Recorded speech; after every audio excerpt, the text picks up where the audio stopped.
SSC हाय हाय नारा लगाने वाले ये छात्र एसएससी एस्पिरेंट जिन पर पुलिस आक्रामक नीति अपना रही है, कभी उनको धरना स्थल से खदेड़ रही है तो कभी उनके ऊपर लाठीचार्ज कर रही है। वहीं यह पुलिस लल्लक नाम के पत्रकार को भी अरेस्ट कर लिया और उनके हक में लड़ाई लड़ रहे शिक्षकों को भी थाने लेकर गई। रोते बिलखते छात्रों के समर्थन में कांग्रेस सांसद लोकसभा के प्रतिपक्ष नेता राहुल गांधी ने कहा कि रामलीला मैदान में शांतिपूर्ण प्रदर्शन कर रहे एसएससी अभ्यर्थियों और शिक्षकों पर बर्बर लाठीचार्ज शर्मनाक ही नहीं, एक डरपोक सरकार की पहचान है।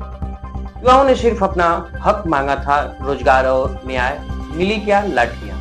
साफ है, मोदी सरकार को न देश के युवाओं की चिंता है न उनके भविष्य की। क्यों? ये सरकार जनता के वोटों से नहीं, वोट चुरा कर सत्ता में आई। पहले वोट चुराएंगे, फिर परीक्षा चुराएंगे, फिर नौकरियां चुराएंगे, फिर आपका हक और आवाज दोनों कुचल देंगे। युवाओं, किसानों, गरीबों, बहुजनों, अल्पसंख्यकों, आपका वोट इन्हें चाहिए नहीं, इसलिए आपकी मांगे कभी इनकी प्राथमिकता नहीं होगी। अब वक्त है डरने का नहीं, डटकर मुकाबला करने का। वहीं चंद्रशेखर आजाद ने ट्वीट किया कि छात्रों पर लाठीचार्ज कर सरकार ने साबित कर दिया है कि उसे युवाओं की मेहनत और सपनों से कोई मतलब नहीं। वह सिर्फ छात्रों की आवाज को हिंसा से कुचलना जानती है। हम प्रधानमंत्री नरेंद्र मोदी जी से पूछते हैं, क्या अपने हक और भविष्य की लड़ाइयां लड़ना अब गुनाह है? क्या लोकतंत्र में छात्रों की आवाज का स्वागत लाठियों से किया जाएगा? यह संघर्ष सिर्फ एसएससी अभ्यर्थियों का नहीं, बल्कि देश के हर उस युवा का है जिसका हक छीना जा रहा है।